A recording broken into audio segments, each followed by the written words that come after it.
আসসালামু আলাইকুম। ওয়ালাইকুম আসসালাম। আচ্ছা, আপনি যে সেবা হোমিওতে এসেছেন, তো এখানে কেন এসেছেন বা এর আগে চিকিৎসা করে আপনি কি উপকার পেয়েছেন একটু দর্শকদের যদি বলতেন? আসলে সত্যি কথা বলতে কি, আমি আসলে হোমিও ডাক্তার আগেও আমার ছোট বাচ্চাটা অসুস্থ ছিল, পরে ওনাকে দেখাইছিলাম। দেখানোর পরে অন্য জায়গাতে আমি দেখাইছি, কিন্তু হোমিওর প্রতি আমার তেমন একটা বিশ্বাস ছিল না। উনি মানে কি ধরনের ওষুধ যে দিয়েছে, আমার বাচ্চাটা একদম সুস্থ হয় নাই, আরও অসুস্থ হয়েছে।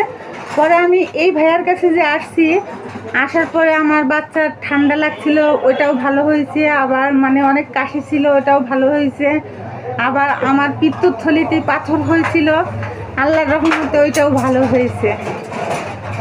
এই জন্য আমার যে কোনো সমস্যা হইলে এবং আমার যত পরিচিত লোক আছে, আমি ভাইয়ার কাছে লোক পাঠাই, তাদেরকে পাঠাই।